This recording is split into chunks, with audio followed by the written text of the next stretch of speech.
About the blue and the red again. And as you can see, this Age of Aquarius is blue. That's all blue.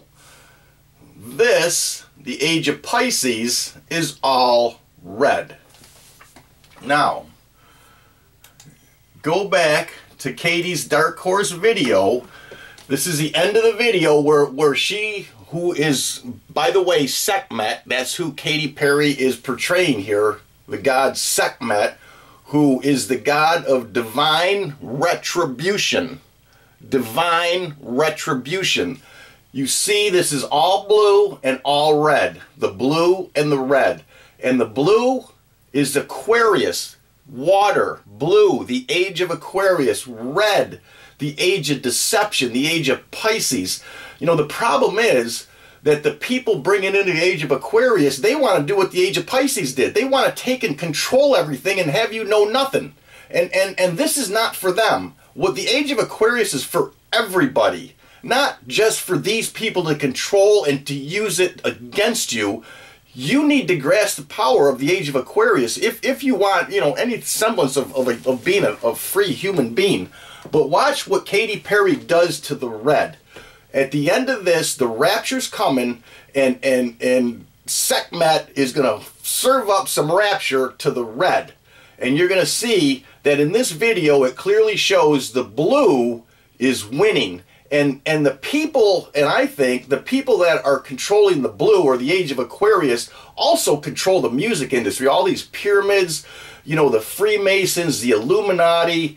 I think what's going on is a war that's been going on for, you know, a long time. Here's the red and the blue, and here is some rapture served up to the red. There it goes. Red, Age of Pisces.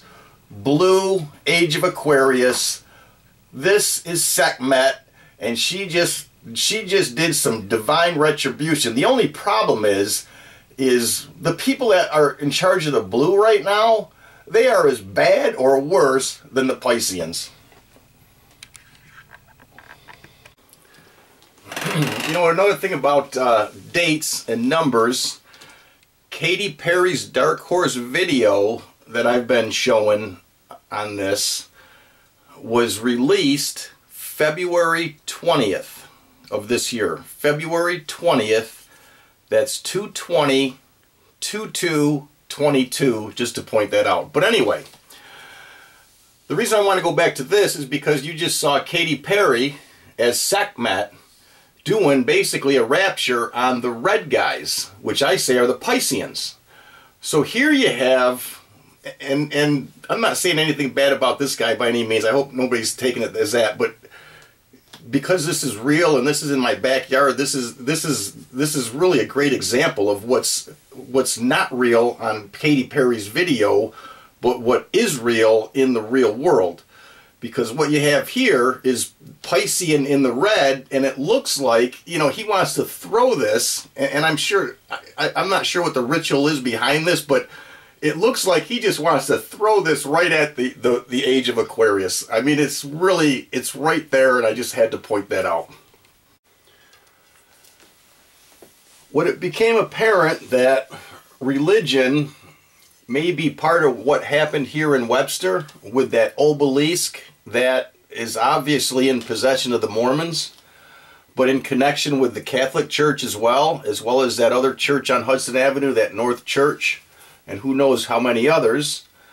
But I'm wondering, you know, how could we deal with this and figure out, I think to deal with it, we'd have to figure out how that thing works and what it means to, you know, the lives of anybody who lived around here. How does it affect us? Because remember, going back to that hieroglyph, and I'll show it to you again here at the end of this, is they showed those hieroglyphs, they showed those obelisks with connected to the head, and it was a cycle. It went through the head, went to other people, back out through the obelisk, through the head, through other people, back out through the obelisk, like it was cycling it through people somehow. So if they're doing that, then it must have an effect on us. And if we can figure out how it affects us and how it works, first of all, and how it affects us, And it's got to be to the negative, because what they're pumping in there from the prison, the courthouse, and you know, most of it just seems negative. You know, look at the church itself on Hudson Avenue. I mean, that's 22.66 miles, and that Obelisk is 22 miles from where he was killed. It's 22 miles from that Eye of the Needle. You know, there's something there. So I wanted to look at the First Amendment to the Constitution and see if you know, if I have any rights on this. If it comes out to be negative, which I'm sure it is.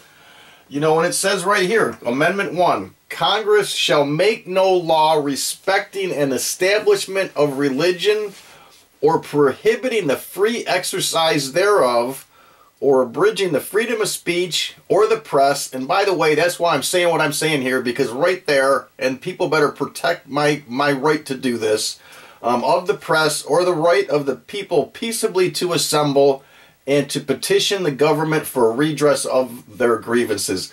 And you know something? I look at this, and it says you can't prohibit the free exercise of religion. So I'm like, wait a minute. If they're affecting us, this doesn't protect anybody from that. It doesn't say we're free from somebody else's religion, because if they're free to use it and it affects me and I don't know it, then I guess that means that's a lawsuit, which means we need to figure out how it's working, what it's doing, and when we find out the negative effects, we sue the Mormon, the Catholic religion, and whoever else is connected to it right out of existence. Does that make sense?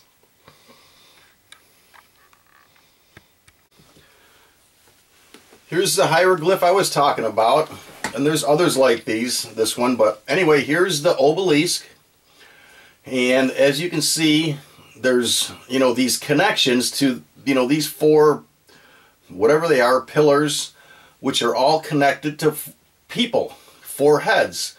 And you can see there's some connection, either sucking something out or putting it in. But also below here, you can see these people are reconnected down here. You know, this is almost like as above, so below type of thing. Really, kind of depicts that. But it looks like it's a cycle through. And then you have this over here, which almost looks like it's the planet Earth, and like this is what's coming out. In other words, they're pumping in some energy, and then because of that, that's what's coming out into the world, and that's the effect of it, and then that's cycling back in. Now, from what I read, when these people did it, it was for the good, and this was for the good of mankind. Now, there are people that have read these hieroglyphs that say there's warnings in these hieroglyphs that say that this could be used, you know, for the negative against people and to harm them, as opposed to help them. That's why I say pump it in the red or the blue. So if we can figure out how that thing works, and if it is indeed harming us because of the way they're pumping whatever in there, then I think we would have one heck of a lawsuit. Okay, I want to show you something about my zodiac sign in particular, because I think it's kind of interesting, and I think it plays a role in all of this. But as you can see, this is 12/24/12 at about 5:35 a.m., which is when the call came in. You know, there's the time.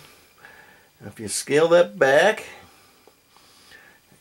and you can see this is the horizon, and coming over the horizon, like I mentioned earlier, is Scorpius, with Venus in Scorpius's sign, and here's Sagittarius. And the interesting thing about Sagittarius is the sun is in Sagittarius's bow. Now, this is actually outside the date of the Sagittarius sign, but if you think about the Mayan long count date of 12/21/12, the sun would have been in about the same spot. It would have been in the sign of Sagittarius. But here you have the sun right in my bow, right near the arrows of Sagittarius, which that is my sign. And it's kind of interesting because when you reduce my date of birth, I'm a 5. I turned 50 on that date, December 20th, 2012. So that's a 5, my 50th birthday. And, you know, that the next date, if quasicodal or whatever happened on the Mayan long count date of 12/21 is the age of Aquarius, that is also the 5th age. So, you know, I got all these 5s working. And another interesting thing, my birth year reduces to an 18, which is 666. But there's something else that's really interesting that I haven't mentioned yet.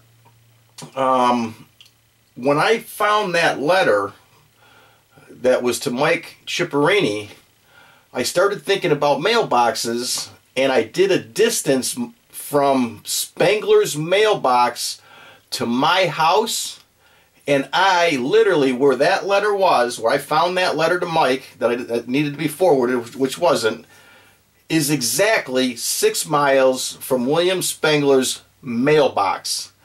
And my bedroom is also 6 miles from Spangler's mailbox. And, you know, it started making me wonder about that thing we saw in Kazakhstan that had those antenna looking things like every 2/10 of a mile from the 2 nodal points. Now think of something that's 22 miles away, like that Obelisk.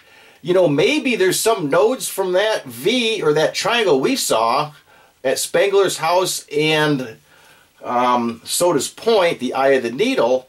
You know, maybe they're 2 miles apart, you know, and maybe, you know, what really, you know, I'm getting is exactly what they're saying about this vibration, and it's literally coming out of that Obelisk, and some people are in tune to it and some people aren't, which would really explain, you know, why this stuff is coming to me. Because, you know, maybe it is, and as strange as that all sounds,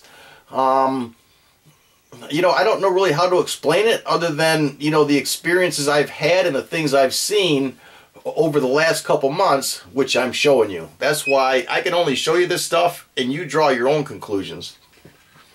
But I think it's stuff that needs to be shown and needs to see the light of day.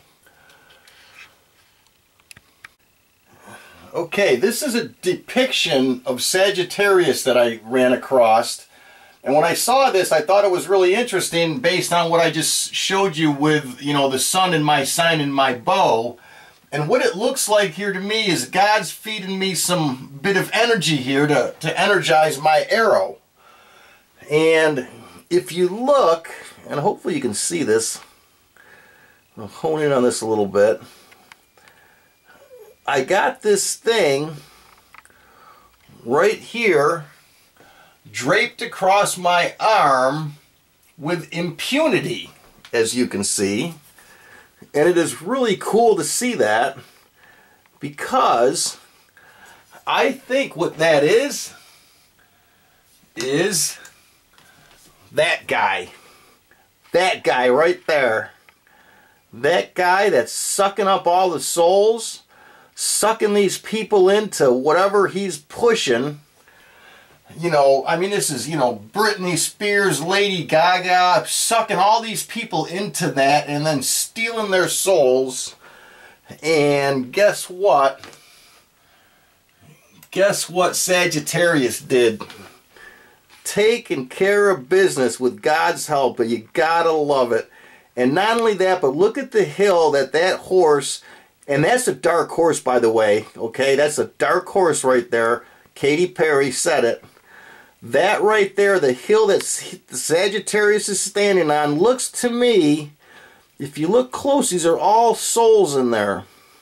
It's like the hill of souls, and there's a door. And Sagittarius is taking the hill, he's got the key to the door, and he's firing off some arrows, and boy, when he opens up that door, those souls are going to swoop down on Earth, and they are going to take care of the people who put them there. That's the way I see it. And by the way, you see the sun rising and the dark going away. Age of Aquarius, it's pushing out the evil. and things are going to swing around back to the individual.